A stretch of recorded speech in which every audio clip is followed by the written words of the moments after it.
말씀은 사사기 4장 4절부터 9절까지 말씀이고요. 제가 봉독하도록 하겠습니다. 그때 랍비돗의 아내 선지자 드보라가 이스라엘의 사사가 되었는데 그는 에브라임 산지 라마와 베델 사이 드보라의 종려나무 아래에 거주하였고 이스라엘 자손은 그에게 나아가 재판을 받더라. 드보라가 사람을 보내어 아비노아임의 아들 발락을 납달리 게데스도 불러다가 그에게 이르되 이스라엘 하나님 여호와께서 이같이 명령하시지 아니하셨느냐. 너는 납달리 자손과 스불론 자손 10,000명을 거느리고 다볼산으로 가라. 내가 야빈 내 군대 장관 시스라와 그의 병거들과 그의 무리를 기송강으로 이끌어 내게 이르게 하고 그를 내 손에 넘겨주리라 하셨느니라. 바락이 그에게 이르되 만일 당신이 나와 함께 가면 내가 가려니와 만일 당신이 나와 함께 가지 아니하면 나도 가지 아니하겠노라 하니 이르되 내가 반드시 너와 함께 가리라. 그러나 내가 이번에 가는 길에서는 영광을 얻지 못하리니 이는 여호와께서 시스라를 여인의 손에 파실 것임이라 하고 드보라가 일어나 바락과 함께 게데스로 가니라. 아멘. 함께 기도하겠습니다. 사랑하는 말씀 아버지 하나님 감사합니다. 하나님의 은혜와 하나님의 사랑 안에 우리가 살아있음을 고백합니다. 하나님 말씀 듣습니다. 전하는 자 듣는 자 모두 하나님 앞에 겸손케 하여 주시고 하나님의 말씀을 받으며 아멘으로 나아갈 때 이 땅 가운데 그리스도인의 삶을 살아내기에 부족하지 아니한 우리 모두가 되게 하실 걸 믿사오며 살아계신 예수 그리스도 이름으로 감사하며 기도했습니다. 아멘. 오늘 본문은 이제 드보라 이야기가 나옵니다. 그 에봇이 죽은 뒤에 이스라엘이 하나님 앞에 다시 악행을 저지르고요. 하나님은 그 이스라엘을 이제 가나안 왕인 그 야빈의 손에 파셨습니다. 그리고 야빈은 군대 장관 시스라를 통해서 철병거를 가지고 이스라엘을 굉장히 힘들게 했다라는 내용이 오늘 우리가 본 그 드보라 내용의 가장 그 근간을 이루고 있는 내용입니다. 그때 이스라엘 백성이 이제 고통에 못 견디다가 하나님께 부르짖습니다. 그리고 하나님은 드보라라는 선지자를 세워서 이스라엘 백성을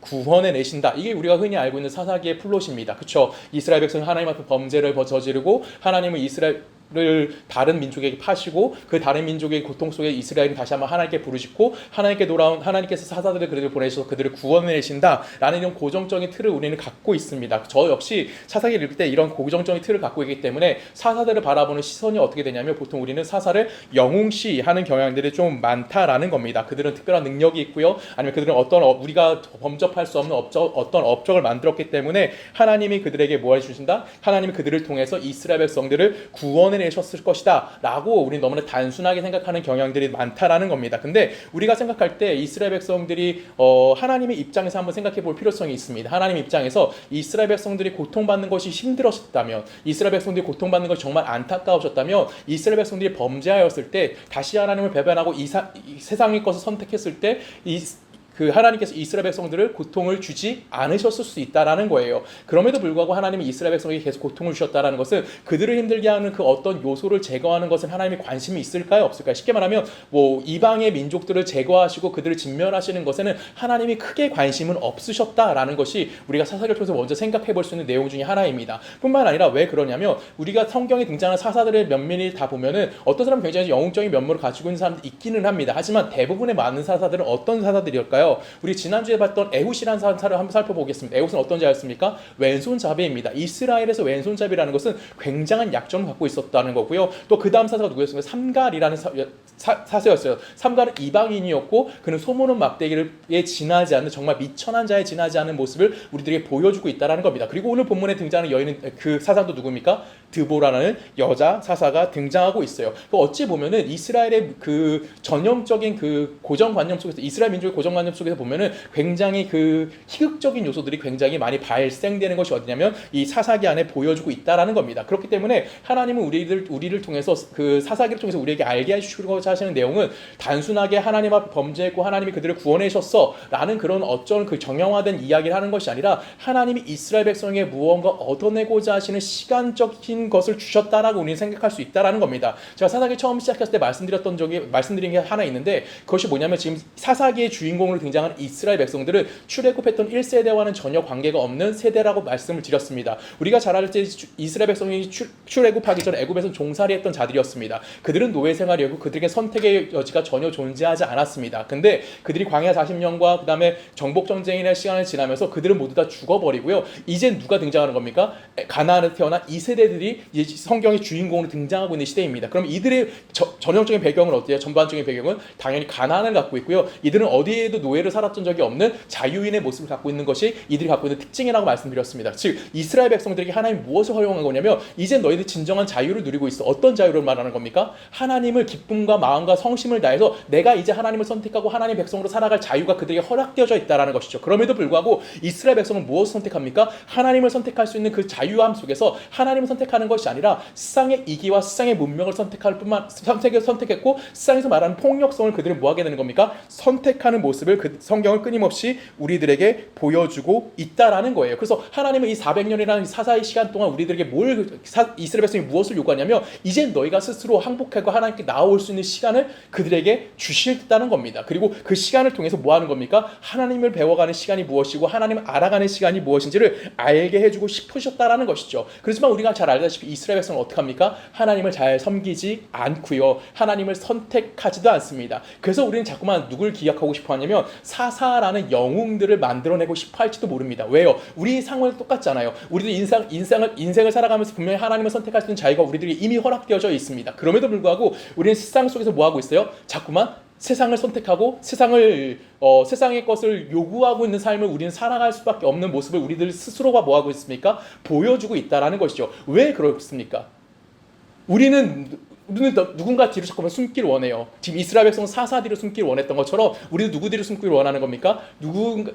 굉장히 어떠한 그 이름 있는 사람 뒤로 숨기를 원하는 거죠. 어떤 사람은 교회가 될 수도 있고요. 어떤 사람은 유명한 목사님이 될 수도 있고요. 어떤 사람은 굉장히 간증을 많이 하는 분이 될 수도 있습니다. 그런 사람이 그런 내가 동시대에 살기 때문에 나 역시 뭐다? 그들과 같은 신앙을 가지고 있을 것이다 라고 핑계대면서 우리는 자꾸 뭐 하고 싶어 하는 거예요? 그들 뒤로 숨고 싶은 겁니다. 그래서 우리는 사사기를 통해서 자꾸만 누굴 만들어내고 싶어 하는 거냐면 영웅을 만들어내고 싶어 하는 거고요. 그 영웅이란 이름 하에 우리는 뭐 하는 거예요? 저 사람은 영웅이기 때문에 하나님의 말씀 순종했어 라는 핑계를 대고 우리는 그 뒤로 뭐 하고 싶은 겁니까? 내가 짊어져야 하는 책임을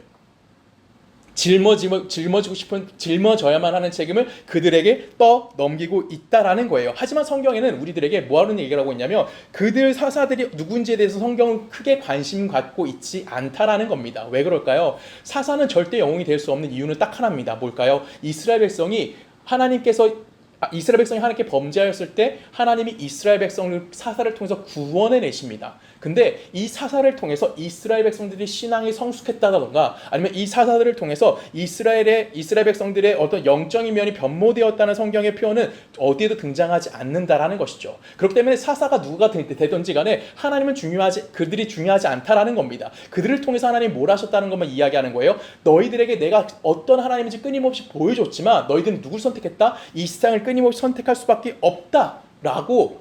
없다라는 것이 너희들의 정체성이라는 것을 끊임없이 우리에게 깨닫게 해주는 것이 누구예요? 사사기를 통해서 우리들에게 알게 해주시는 하나님이 우리들에게 주신 시간이라고 저는 생각을 합니다. 그래서 우리가 오늘 읽은 드보라도 무려 성경이 이 2장이나 기록되어져 있어요. 사사기에 등장하는 사사들이 이 2장이 기록됐던 건 굉장히 길게 기록되어져 있던 얘기거든요. 이런 여자 사사임에도 불구하고 2장이 되어 있고 굉장히 그 많은 분량을 차지하고 있기 때문에 우리는 당연히 드보라라고 할 때 굉장히 위대한 사사일 거고 능력이 많은 사사일 거라고 생각을 합니다. 그래서 그가 여자임에도 불구하고 엄청난 능력이 있었기 때문에 이스라엘을 구원해냈다라고 생각할 수 있어요. 하지만 성경은 그를 기억할까요? 기억하지 않을까요? 전혀 그의 이름을 성경은 다시는 기억하고 있지 않다라는 것을 여러분 기억하셔야 하는 겁니다. 히브리서 11장은 믿음의 장이라고 합니다. 히브리서 11장이 믿음의 장인데 히브리서 11장에서 말하는 믿음은 어떤 믿음일까요? 현재를 잘 살아가고자 하는 믿음에 관련된 이야기라는 것이 아닙니다. 우리가 대표적으로 아브라함을 생각할 수 있죠. 아브라함은 장차 그가 갈바를 몰라 떠났다라고 성경은 기록하면서 그가 뭐라고 기록합니까? 믿음으로 장차 자신에게 주어질 한 성을 바라봤다라고 기록하고 있어요. 즉 아브라함이 뭘 바라봤다고 얘기하냐면 장차 자기에게 주어질 것, 즉 히브리서 11장에서 우리들에게 이야기하는 믿음이라는 것은 뭐예요? 현재에서 내가 그 현재를 극복하고 현재에 만족하고 현재에 어떤 걸 얻어내려는 믿음에 관련된 이야기라는 것이 아니라 앞으로 우리들이 바라봐야 될 것을 바라볼 수 있는 믿음, 그것을 얻어내길 수 있도록 기다릴 수 있는 믿음이 무엇인지를 설명할 때 말하는 믿음이 바로 히브리서 11장에 나오는 믿음인 거고 그것이 지금 우리가 갖고 있는 믿음인 겁니다. 그 믿음의 장에서 이야기할 때 여러 사사들의 이름이 등장하는데 거기에는 누가 등장하냐면 바락이라는 사람이 등장해요. 바락은 본문에 등장했던 사람입니다. 근데 그의 이름을 등장하지만 그와 함께 사역을 했던 오히려 승리를 거둬들였던 드보라의 이름은 삭제되어져 있다라는 것이죠. 제가 히브리서 말씀을 읽습니다. 내가 무슨 말을 더하리요? 기드온, 바락, 삼손, 입다, 다윗, 사무엘과 선지자들의 이름을 말하려면 내가 시간이 부족하도다라고 얘기합니다. 사사들의 이름이 나열되고 있어요. 기드온 우리가 아는 사람이죠. 삼손 우리가 압니다. 근데 입다 우리도 아는 사람이에요. 근데 누가 등장합니까? 드보라가 등장해야 되는데 누가 등장하고 있어요? 바락이라는 군대 장관이 등장하고 있다라는 거예요. 왜 성경은 드보라 이름을 기록하지 않고 이 바락이라는 사람의 이름을 기록했느냐라는 것이죠. 이것이 바로 우리가 생각해야 되는 것이 뭐냐면 성경에서 말하고 있는 위인이라고 말하는 사람, 우리가 흔히 말하는 위인이라고 하는 사람들, 성경이 이야기에 등장하는 어떤 주인공적인 역할을 하고 있는 사람들은 성경에서 크게 관심을 뭐한다? 갖고 있지 않다라는 거예요. 기드온 맞아요. 엄청난 일을 했던 사람입니다. 그렇죠? 300명으로 14만 원이라는 엄청난 대군을 이겼던 사람이에요. 그렇죠? 엄청난 다윗, 이스라엘의 왕입니다. 그렇죠? 정말 대단한 일을 했던 사람인데 그 사람들과 동격으로 누가 있다고요? 바락이라는 사람도 있다라는 거예요. 근데 바락은 오늘 본문에서 보면 어떤 사람입니까? 썩 훌륭해 보이십니까? 아니에요. 전쟁 나가자고 할 때는 못 나가. 네가 나가면 나 나갈게, 따라갈게. 이 정도에서 끝났던 사람이 누굽니까? 바락이라는 사람이에요. 하나님께서 그 사람의 이름을 기록하면서 믿음의 장에 그 사람의 이름을 기록했다는 것은 우리가 생각할 때 어떤 업적을 만든다든가 아니면 어떠한 그 사건을 일으켜서 그 사건의 어떤 그 결과물을 얻어내는 것을 가지고 하나님이 우리를 기억하시는 것이 아니라 하나님이 우리에게 요구하는 믿음은 뭐예요? 앞으로 일어날 일에 대해서 우리가 기대할 수 있는 것. 즉 하나님의 뜻이 무엇이고 하나님이 이루실 일이 무엇인지, 하나님이 목적하시면 우리 삶의 목적하시면 무엇인지를 깨달아 알기를 원하시는 것이 뭐라는 겁니까? 바로 우리들에게 요구하시는 거고, 그것이 바로 이 사사기를 통해서 우리들에게 깨닫기를 원하시는 하나님의 기다림의 시간으로 우리들에게 소개되어져 있다라는 거예요. 자, 그러면 우리가 이제 이 드보라 이야기를 함께 고민해봤으면 합니다. 우리가 잘 알다시피 이 드보라는 사사를 세워졌을 때 어떤 의미가 담겨져 있는지 생각할 필요성이 있어요. 우리는 드보라가 이제 기본적으로 여자 사사고 뭐 여선지자고 막 이렇기 때문에 훌륭했을 것이다 라고 지레짐작합니다. 하지만 그때의 형편이 바로 드보라가 등장할 수밖에 없었던 형편이었던 시대상을 우리가 좀 읽어낼 필요성이 있어요. 4절 말씀 제가 읽습니다. 4절에 보면 그때 랍비돗의 아내 여선지자 드보라가 이스라엘의 사사가 되었는데 라고 됩니다. 자, 드보라라는 여인이 등장하는데 그 사람 앞에 무엇이 됩니까? 랍비돗의 아내라는 표현이 나와요. 여러분 누구의 아내라는 표현이라고 결론적으로 뭐라는 거예요? 남편이 존재하고 있었다라는 거예요. 그러면 당시 가부장적인 세상입니다. 그러면 당연히 누가 등장해야 돼요? 랍비돗이 등장해야 되는 겁니다. 근데 랍비돗 등장하지 않고 누가 등장하고 있습니까? 그 일을 랍비돗이 해야 될 일을 누가 하고 있는 거예요? 드보라의 아내, 그렇죠. 랍비돗의 아내인 드보라가 나서서 해야만 하는 이런 시대적 상황을 가질 수밖에 없다라는 거예요. 또 하나 등장합니다. 그 당시 구대 장관이었던 발락이라는 사람이 뭐라고 했는지 성경을 좀 읽어볼까요? 4장 8절입니다. 4장 8절에 보면 발락이 그에게 이르되 만일 당신이 나와 함께 가면 내가 가려니와 만일 당신이 나와 가지 아니하면 나도 가지 아니하겠노라.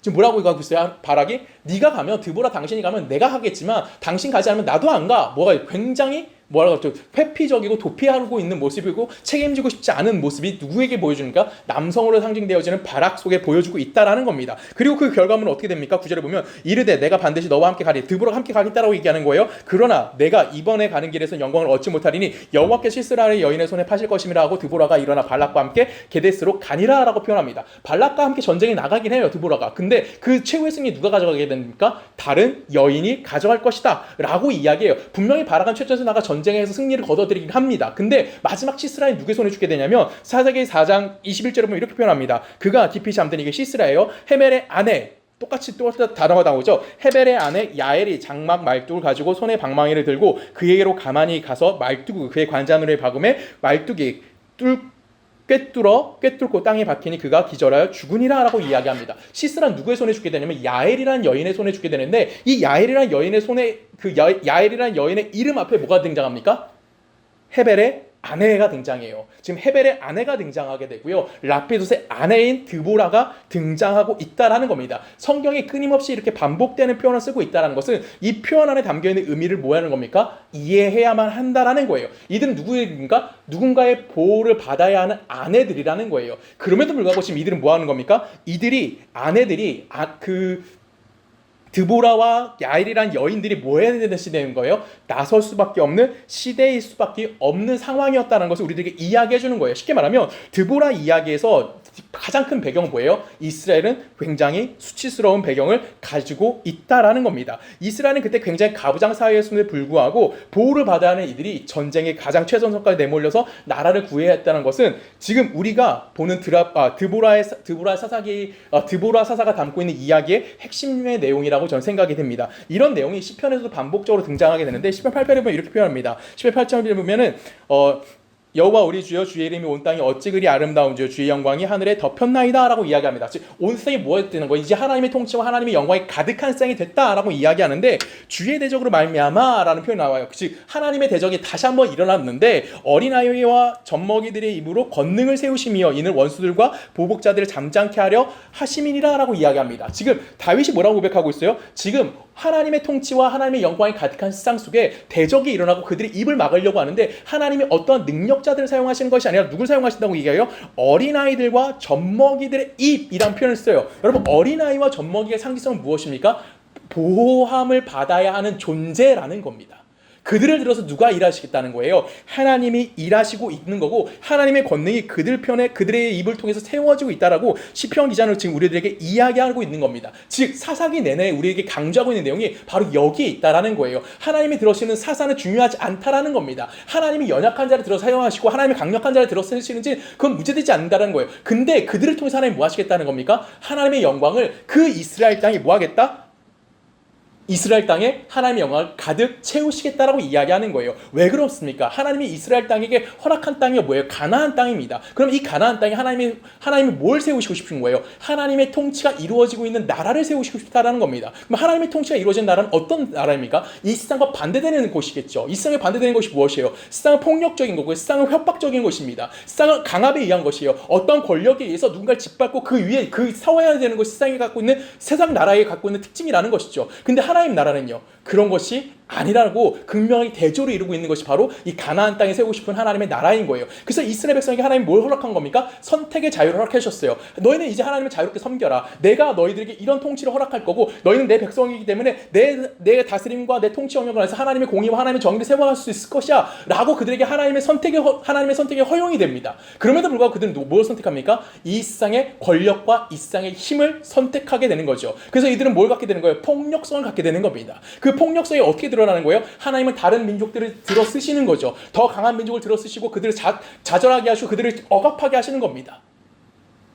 그러면 그들이 그렇게 억압함을 통해서 이스라엘이 뭘 하게 되는 걸까요? 다시 한번 그들이 내가 하나님께 잘못했다 깨달을까요? 하나님 앞에 내가 용서를 구할까요? 아니요. 그들은 절대 그러지 않아요. 그들은 끊임없이 뭐 하게 됩니까? 하나님 앞에 용서를 구하고 하나님이 그들의 구원의 은혜 베푸지만 그들은 끊임없이 뭘 선택할 수밖에 없다고요? 또다시 권력을 선택하는 거고 또다시 세상의 힘을 선택할 수밖에 없다라는 겁니다. 그래서 그들의 현실 속에 하나님 뭘 보내시는 거예요? 오늘 본문의 이야기라면 야빈의 시스라의 철병거 900대 가나안 왕 야빈의 철병거 900대를 그들에게 보내서 그들이 도저히 이길 수 없는 힘으로 그들을 억압해 주시는 거예요. 그들 현실 속에서 그들을 뭘 깨닫게 만드는 겁니까? 하나님이 누구신지를 바라볼 수 있게 만들어 주시는 겁니다. 이게 반복되고 또 반복되고 반복됨을 통해서 이스라엘 백성은 누굴 깨닫게 되는 거예요? 하나님의 뜻을 깨닫게 되나요? 아니요. 이스라엘 백성은 하나님의 뜻을 깨닫지 못하고요. 그들은 지속적으로 뭘 원하게 되는 겁니까? 이 세상의 권력을 요구할 수밖에 없는 모습을 우리들에게 보여주는 거예요. 왜? 인간의 힘과 인간의 능력과 인간의 가지고 있는 열정으로는 뭘 이뤄낼 수 없다라는 거예요. 하나님의 나라를 절대 이뤄낼 수가 없다라는 것을 우리에게 알게 해주는 거예요. 그래서 하나님 누굴 쓰시는 겁니까? 말도 안 되는 어린아이들, 말도 안 되는 젖먹이들, 말도 안 되는 사사들, 오늘 본문으로 이야기하면 여인들, 아내들을 사용하셔서 하나님의 뜻을 뭐 하시는 겁니까? 이 땅 가운데 선포해 주고 계시다라는 거예요. 예수님이 우리에게 보여주시는 하나님의 권력이 무엇일까요? 우리 성경을 좀 읽어봅니다. 마태복음 4장을 갑니다. 마태복음 4장 8절에 보면 이렇게 표현합니다. 마귀가 또 그를 데리고 지극히 높은 산으로 가서 천하 만국과 그의 영광을 보여 이르되 만일 내 앞에 엎드려 경배하며 이 모든 것을 내게 주리라. 자, 사탄이 예수님이 세 번째 시험입니다. 예수님이 40일 금식하시고 세 번째 시험의 마지막에 뭐라고 하니까 높은 산에 가서 천하 만국을 보여서 권력, 즉 이 세상에 힘을 주겠다라고 이야기하는 거예요. 그때 예수님이 사탄을 향해서 뭐라고 말씀하십니까? 이에 예수께서 말씀하시되 사탄아 물러가라. 기록되었을 때 주 너의 하나님을 경배하고 다만 그를 뭐하라? 섬기라 하셨다. 있다라고 이야기합니다. 즉 하나님의 나라의 권세는, 하나님의 나라의 능력은 어디에 있다라는 거예요? 하나님 말씀에 섬기는 것, 하나님 말씀에 순종하는 것을 선택해서 그 하나님을 따라가는 것에 있음을 우리들에게 보여주고 있는 거예요. 하나님은 우리가 자진하여 내가 전심을 다하여 하나님 앞에 뭐 하길 원하는 겁니까? 경배하기를 원하는 거예요. 하나님이 갖고 있는 어떤 힘과 어떤 권력 때문에 내가 그 하나님 앞에 눌리고 그 하나님 앞에 겁을 먹고 그 하나님 앞에 어떠한 두려움 때문에 하나님을 섬기고 하나님을 따라가는 것이 아니라 내 안에 드러나는 기쁨과 내 안에 드러나는 만족을 가지고 뭘 하는 겁니까? 하나님 앞에 나와 경배하기를 원하신다라는 겁니다. 그래서 우리는 먼저 하나님이 누구신지 알아야 하는 거예요. 그래야지 내가 그 하나님을 경배하고 그 하나님을 섬긴다는 걸 무엇인지 알 수 있다라는 것이죠. 여러분, 예수님이 이 땅에 오셔서 하나님 나라의 의, 하나님 나라의 진리, 하나님 나라의 생명을 증거하셨습니다. 근데 이 권능을 베푸셔서 죽은 자를 살리기도 하셨고요. 또한 바다를 잠잠케도 하셨고요. 오병이어를 비용해서 5천 명을 먹이시고 12개의 광주리도 남기셨습니다. 뿐만 아니라 귀신들도 내어쫓았던 많은 능력을 행하셨던 것이 누구시면 예수님이 이 땅에 와서 그 일을 행하셨다라는 것이죠. 근데 문제는 뭐냐면 그 일을 행하심을 통해서 많은 무리들이 예수를 따르긴 합니다. 근데 거기서 예수를 믿었을까요? 이것이 우리가 가져야 되는 퀘스천인 거예요. 우리는 어떤 능력과 권력을 바라보면서 와, 내가 저것을 바라보면 정말 믿겠어, 아니면 저걸 바라보면서 내가 두려움 가운데 사로잡히기 때문에 난 저를 어쩔 수 따라갈 수밖에 없어 라고 이야기할 수도 있어요. 근데 그 누구도 그 예수님이 행하신 그 어떠한 능력을 보고서 예수님을 믿은 사람은 없다라는 것이죠. 이것이 바로 오늘 우리들에게 주어지는 이야기인 거예요. 왜요? 우리는 그 세상은 그들이 추구했던 것, 예수의 능력을 바라보면서 그들이 추구했던 건 예수의 능력이었고 예수의 권력이었기 때문에 예수님은 이스라엘 백성을 향해서 이렇게 말씀하십니다. 마태복음 11장에 보면 이렇게 말씀하세요. 그때 예수께서 대답하여 이르시되 천지에 주신 아버지여, 이것을 지혜롭고 슬기 있는 자들에게 숨기시고 어린아이들에게 나타나심을 뭐합니다? 감사하나이다. 이것은 뭐야? 하나님 나라라고 얘기합니다. 이 앞에 나오는 내용은 하나님 나라를 지금 누구에게 숨겼대요? 슬기자와 지혜로운 자들에게 숨기셨고 누구에게 나타났다고 합니까? 어린아이들에게 하나님 나라가 무엇인지를 보여주셨다고 이야기하는 겁니다. 왜 예수님은 하나님 나라를 어린아이들에게만 보이시고 지혜자와 슬기자에게 보이지 않으셨을까요? 이유는 간단합니다. 세상의 지혜자와 세상의 슬기자는 결론 뭘 선택할 수밖에 없는 거예요? 다시 한번 이 세상의 권력밖에 선택할 수 없는 자들이기 때문에 하나님은 누구에게 그 뜻을 보여주시는 겁니까? 어린아이, 어떤 자들이에요? 보호를 받아야 하는 자들에게 하나님의 뜻을 담아내시겠다라는 겁니다. 그래서 그 다음에 뭐라고 얘기하십니까? 옳소이다. 이것이 다 이렇게 된 것이 다 아버지의 뜻이니이다. 내가 아버지의 모든 것을 내게 주셨으니 아버지 외에는 아들을 아는 자가 없고 아들과 또 아버지의 소원대로 계시를 받은 자 외에는 아버지를 아는 자가 없느니라 라고 말씀하시고요. 그 다음에 28절에 뭐라고 얘기합니까? 수고하고 무거운 짐자들아 다 내게로 오라. 내가 너희를 쉬게 하리라. 나는 마음이 온유하고 겸손하니 나의 멍에를 메고 내게 배우라. 그리하면 너희 마음을 얻으리니 이는 내 멍에는 쉽고 내 짐은 가벼움이니라 라고 이야기합니다. 자, 그러면 지금 어린아이 같은 자들에게 하나님의 뜻을 담겠다라고 말씀하시면서 뭐하래요? 수고하고 무거운 짐진 자들, 어린아이들 보호받아야 되는 자들, 수고하고 무거운 짐진 자들 누굽니까? 누군가의 도움을 받아야 하는 자들, 그들을 뭐 하시는 겁니까? 부르시는 거예요. 그리고 불러서 이제 너의 힘과 너의 능력으로 살아가는 것이 아니라 내 안에서 공급되는 것을 가지고 살아가. 내가 너에게 보여준 걸 바라봐. 내가 길이고 내가 진리고 내가 생명이야. 넌 날 따라오면 돼. 여기서 말하는 기독교의 핵심은 뭐예요? 길이요 진리요 생명은 어떤 사실적 의미인가요? 아니에요. 예수를 통해서 우리들에게 보여주신 하나님의 대심, 하나님 대심을 이야기하는 겁니다. 그것이 뭐가 되는 겁니까? 바로 우리가 이 땅 가운데 살아갈 수 있는 정체성의 근거가 되어진다라고 성경은 우리들에게 이야기해 주는 거예요. 즉 우리 그리스도인이라는 것은 어떤 내 힘과 내 노력에 의해 살아가는 것이 아니라 누구로부터 공급받는 삶을 사는 겁니까? 하나님으로부터 공급되는 힘, 즉 하나님으로부터 무한히 생성되는 그 하나님의 힘이라고 표현되어지는 그분의 은혜 속에서 내가 뭐 하는 겁니까? 하나님의 것을 누리며 살아가는 것이 바로 우리 그리스도인들의 삶이다라고 이야기하는 거고, 이것 시편 8편에 나오는 뭐예요? 하나님의 영광이 가득한 충만한 상태에 대해서 이야기하고 있는 겁니다. 이 영광은 누가 없으면 이루어질 수 없는 겁니까? 하나님이 없으면 이루어질 수 없는 거예요. 이 세상이 절대 만들어낼 수 있는 것이 아닌 거기 때문에 하나님의 창조의 능력인 거고요. 하나님의 부활의 능력이라고 이야기하는 겁니다. 하나님의 창조는 어떤 원인이 없었습니다. 하나님 스스로가 만들어내신 거고요. 하나님의 부활은 또한 누가 조건이 됐습니까? 아무도 없어요. 하나님 자체가 조건이 되신 겁니다. 그렇기 때문에 하나님의 능력이라는 것은 하나님으로만 존재하는 거지, 우리 안에서 어떤 조건을 찾는가 아니면 어떤 능력을 찾아서 그것이 원인이 제공되어졌기 때문에 어떤 결과를 만들어냈다라고 이야기하지 않는다라는 거죠. 그래서 누가 등장하는 거예요? 어린아이와 젖먹이의 입으로 하나님의 능력이 뭐하는 겁니까? 하나님의 권능이 세워진다라고 이야기하는 거예요. 우리가 이걸 이해하지 못한다면 우린 기독교를 아직도 이해하지 못하고요. 우리는 자꾸만 누굴 찾는 자가 되는 겁니까? 영웅을 찾을 수밖에 없는 거고요. 내가 그리스도에서 어떤 삶을 살아야 되는지 모르고요. 자꾸만 영웅이란 이름 뒤에 숨게 되는 거예요. 교회라는 이름 뒤에 숨는 거고요. 어떤 표 안에 숨는 겁니다. 사랑하자. 세상 끝까지 가서 복음을 전하자. 이런 단어 안에 우리는 뭐 하는 겁니까? 자꾸만 나 자신을 감추는 모습밖에 가질 수 없다라는 겁니다. 요한복음 16장으로 갑니다. 요한복음 16장은 이렇게 표현해요. 그러나 내가 너희에게 실상을 말하노니 내가 떠나가는 것이 너희에게 유익이라. 내가 떠나가지 아니하면 보혜사가 너희에게 오시지 아니할 것이요 가면 내가 그를 너희에게 보내리니 라고 이야기합니다. 여러분, 지금 예수님이 뭐 하셨다고 얘기해요? 내가 이제 곧 어디로 갈 거야? 하나님께 갈 거야. 하나님 나라 갈 거야. 그리고 내가 너에게 뭘 줄 거야? 보혜사 성령을 보내줄 거야 라고 이야기합니다. 먼저 우리 예수님을 생각해 보겠습니다. 여러분, 예수님은 누구십니까? 하나님이시죠. 예수님은 육신을 입고 이 땅에 오신 하나님이십니다. 그러면 예수님이 이 땅에 오셔서 하셨던 모든 일들은 하나님의 실체가 하나님의 실체화된 거라고 표현할 수 있는 거죠. 예수에 살아갔던 모든 것들은 뭐예요? 하나님의 실체가 되는 겁니다. 그래서 예수님이 길이라고 이야기하는 거고, 예수님이 생명이라고 이야기하고, 예수님이 진리라고 이야기하는 것은 그것이 뭐라는 겁니까? 하나님이 된다라고 우리에게 이야기하는 거예요. 즉 예수를 통해서 하나님이 어떠하심이 이 세상 가운데 분명하게 드러나지게 되어졌다라는 겁니다. 그래서 예수님이 빼버리면 하나님이 누군지 우리는 알 수 있어요, 없어요? 절대 알 수가 없는 거예요. 즉 그래서 우리는 뭘 깨닫게 되냐면 예수를 보면서 하나님이 이루고자 하시는 구원이 무엇인지를 이해할 수 있어야 하는 겁니다. 그리고 나서 예수님이 우리에게 구원의 은혜를 베푸셨어요. 그리고 예수님 어디 가셨습니까? 하나님 나라에 올라가셨습니다. 그리고 우리에게 뭘 보내주셨냐면 성령을 보내주셨어요. 그래서 지금 우리 무슨 세대라고 하냐면 성령의 시대, 성령 시대라는 표현을 쓰기도 합니다. 성령께서 우리에게 오셔서 뭘 만들어 주시는 걸까요? 자, 이걸 잘 생각하셔야 되는 거예요. 우리는 또 여기서 뭘 생각하냐면 성령이 오셨으니까 성령의 능력을 가지고 내가 뭐가 되다? 영웅이 되자라고 또 생각합니다. 성령의 능력을 해가지고 내가 귀신도 내어쫓고 내가 뭐 병자도 고치고 내가 어떤 뭐 무리도 걷고 이런 어떤 기적적인 일을 해내는 것을 성령 시대의 역사라고 생각한다라는 것이죠. 근데 그것이 아니라고요.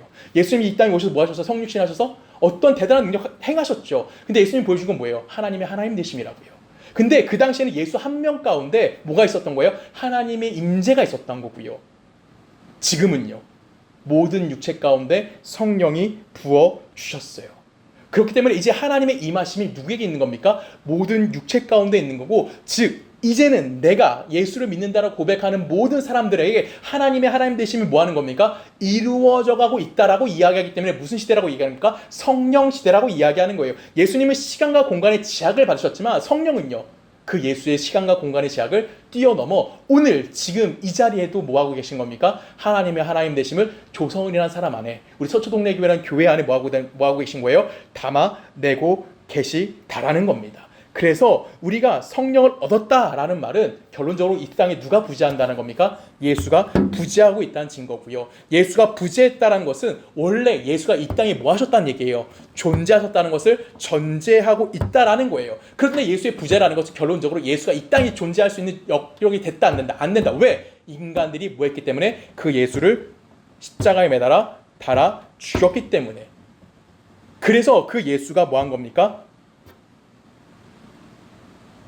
승천하시고 성령을 우리에게 보내주심을 통하여 우리가 갖고 있는 죄의 본성이 무엇인지를 알게 만들어 주신다라는 거예요. 그게 바로 8절부터 나오는 겁니다. 그가 와서 뭐에 대하여? 죄에 대하여, 의에 대하여, 심판에 대하여 세상을 책망한다라고 이야기해요. 9절에 보면 죄에 대하여라 하면 그들이 나를 믿지 않는다, 즉 예수를 믿지 않는 것, 하나님을 믿지 않는 것이 뭐다? 죄다라고 이야기하고 있습니다. 10절 의에 대하여라 하면 내가 아버지께로 가니 너희가 다시 나를 보지 못한다. 내가 의에 대한 데는 뭐예요? 내가 아버지께 갔다라는 건 뭐예요? 예수의 부재를 상징하는 거고, 이 부재는 누구에 의해서 온 겁니까? 인간이 예수를 십자가에 달려 죽게 만드셨고, 결론적으로 예수는 뭐 하셨어요? 부활하셨다고 이야기하는 겁니다. 그래서 그 승리가 누구에게 있다는 거예요? 하나님에게 있고 예수 그리스도에게 있기 때문에 심판에 대하여라면 세상 임금을 심판을 받았음이라고 이야기하는 겁니다.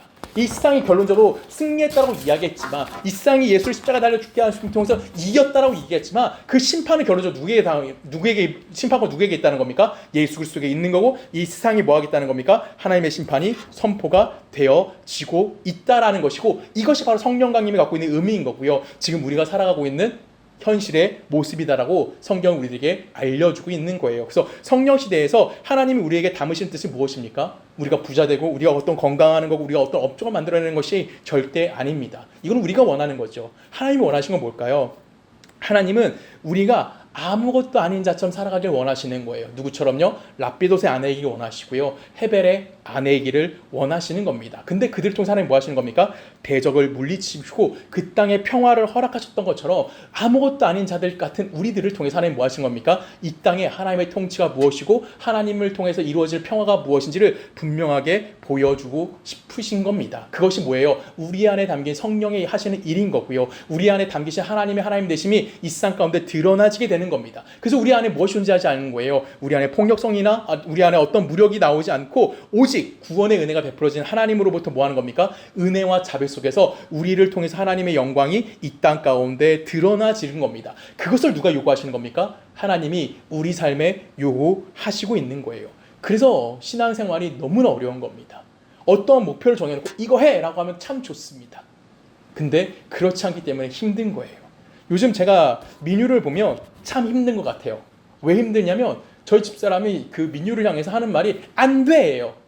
그래서 민유가 요새 가장 많이 하는 말이 뭐냐면 안 돼요, 안 돼요 이 말을 정말 많이 합니다. 근데 우리 집사람이 왜 민유에게 안 돼라는 말을 많이 할까요? 그렇죠. 어떤 일이 일어날 것에 대해서 미연에 방지하는 거예요. 옳지 않고 잘못된 일이 발생하지 않도록 민유에게 가르치는 겁니다. 그래서 민유는 자기가 하고 싶은 일 뭐예요? 할 수가 없어요. 근데 나중에 크면은 뭐가 될까요? 자기 스스로 그것을 이해할 수 있게 되는 겁니다. 그리고 그것은 이제 안 돼요가 아니라 뭐 하는 겁니까? 그 안에서 자기가 그 일을 하지 않음을 통해서 뭐 하는 겁니까? 기뻐할 수 있게 되는 겁니다. 그것이 바로 죄의 속성이에요. 하나님이 우리를 어린아이 같은 자에게 하나님의 영광을 담으신 이유가 바로 거기에 있다라는 겁니다. 우리 안에 죄의 속성은 뭐예요? 끊임없이 우리는 죄를 지을 수밖에 없는 자들이에요. 근데 하나님의 은혜가 내 안에 들어오고 이제는 내가 안 돼라는 그 하나님의 얘기를 끊임없이 듣게 되는 거예요. 처음엔 안 돼요 하고 싫어합니다. 힘들어합니다. 근데 우리는 뭐 하는 겁니까? 그 죄를 이제는 거절할 수 있게 되어지는 거고 그 죄로부터 자유함을 누릴 수 있게 되어지는 겁니다. 이것이 사사기 안에서 우리에게 가르쳐주는 거고요. 이것이 실제 우리 삶 속에서 적용되어져야 하는 성경의 가르침이라고 성경 우리들에게 이야기해 주는 겁니다. 예수님이 이 땅에 오셨습니다. 그리고 아무것도 아닌 존재로서 예수님이 이 땅을 살아내셨어요. 그리고 우리는 누구입니까? 우리도 역시 아무것도 아닌 존재인 것처럼 누구의 아내에 불과한 사람으로서 이 땅 가운데 살아가야 된다고요. 누구의 아내라고 하면 굉장히 약한 자, 부족한 자 이렇게 생각하면 큰일 납니다. 성서 말하는 이 아내, 어린아이, 그 다음에 뭐예요? 그 다음에 뭐라고? 젖먹이, 이들은 연약하고 부족한 자라고 이야기하는 것이 아니라 보호받아야 하는 자라고 이야기하는 거예요. 보호받는 것에 부족함이 없는 자, 스스로 자신의 삶을 책임질 필요가 없는 자라고 이야기하는 것이 무능력한 자라고 이야기하는 것이 아니라는 거예요. 우리가 너무나 오해하고 있는 게 무능력이라 생각해요. 약한 거를. 근데 그렇지 않다고요. 그들을 지킬 보호자가 있는데 그 보호자가 어떤 자라는 겁니까? 부족하지 않은 자이기 때문에 연약한 자가 그 일을 해도 부족함이 없다라는 것이죠. 나약한 자가 그 일을 해도 부족함이 없는 거고요. 무명한 자가 그 일을 해도 부족함이 그 안에 존재하지 않는 겁니다. 쉽게 얘기하면 하나님을 아버지로 부르는 순간 하나님은 우리에게 모든 뭐 하시는 겁니까? 우리의 아버지로서의 책임을, 우리를 향한 아버지로서의 책임을 모두 다 기꺼이 감내해 주고 계시다라는 거예요. 그렇기 때문에 우리는 뭐 하는 겁니까? 하나님의 자녀라고 불릴 만큼 하나님의 보호하심을 늘 받고 있는 존재라는 것을 여러분 꼭 기억하셔야 하는 겁니다. 근데 자꾸만 우리는 성경에서 말하는 영웅이 되고 싶어하는 그런 뭐라 그럴까요? 오만함이 있어요. 내가 기도하고 내가 노력하면 내가 마치 삼손이 될 것 같고 내가 어떤 업적을 이룰 것 같고 그 업적을 이룸을 통해서 하나님이 정말 기뻐하다고 칭찬받을 것 같은 이런 착각을 우리는 너무나 쉽게 생각하고요. 이것이 진짜 신앙이다라고 우리는 오해하는 경우가 너무나 많다라는 겁니다. 저 역시도 그랬고요. 그렇다고 제가 여기서 자유한다고 이야기하는 것도 거짓말입니다. 저 역시 그런 모습으로 살아가고 싶을지도 모릅니다. 제가 개척했던 이유가 그런 소리를 듣고 싶었기 때문일 수도 몰라요. 근데 하나님은 뭐 하시는 겁니까? 조성은이 선택한 것 가운데 하나님 뭐 하시는 거예요? 당신의 영광을 담아내시겠다라고 이야기하는 거예요. 그래서 우리는 하나님께 이렇게 기도하죠. 내가 마치 뭐가 되는 양.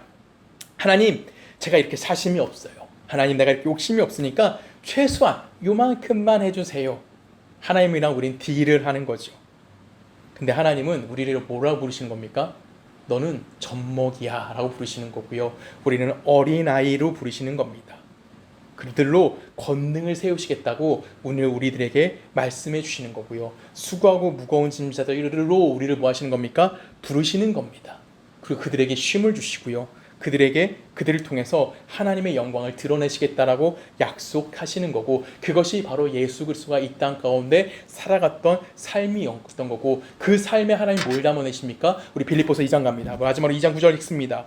이러므로 하나님이 그를 지극히 높여 모든 이름이 뛰어난 이름을 주사 하늘에 있는 자들과 땅에 있는 자들과 땅 아래에 있는 자들로 모든 무릎을 예수의 이름에 꿇게 하시고 모든 입으로 예수 그리스도를 주라 시인하여 하나님 아버지께 무엇을? 영광을 돌리게 하셨느니라 라고 이야기합니다.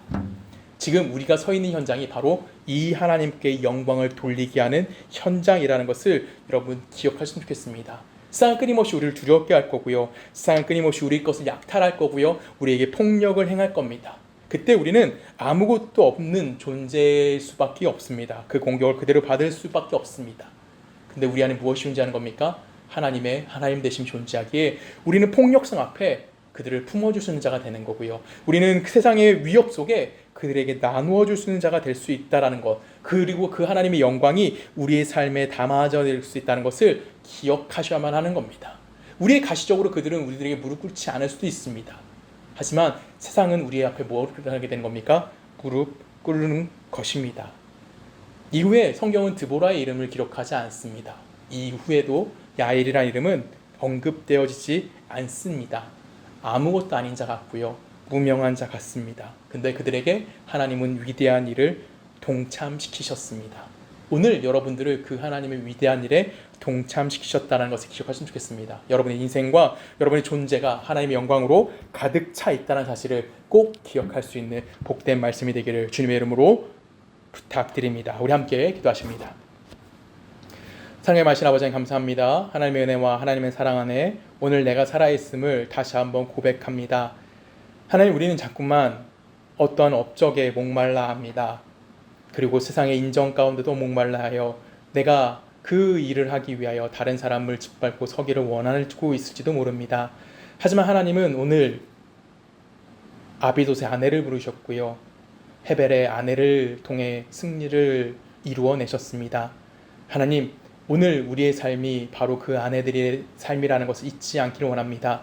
비록 무명할지라도, 비록 누군가에게 집중받지 못하는 자일지라도 그 안에 담긴 하나님의 영광이 세상의 모든 것들이 예수의 이름에 무릎 꿇게 하셨던 것처럼 그 영광이 우리 삶 안에 가득하게 되어진다는 것을 고백하며 살아갈 수 있는 우리 모두가 되어줄 수 있도록 우리와 함께하여 주시옵소서. 이제는 우리 예수 그리스도의 은혜와 성부 하나님의 사랑과 성령님의 내주 되심이 하나님의 백성으로 하나님의 영광을 담고 이 땅 가운데 승리의 삶을 살아가기를 소원하는 우리 서초동네교회 모든 성도님들의 삶과 그들의 가정과 그들의 직장과 그들이 살고 있는 모든 나라 가운데 지금부터 영원히 함께 하시기를 간절히 축원하옵나이다.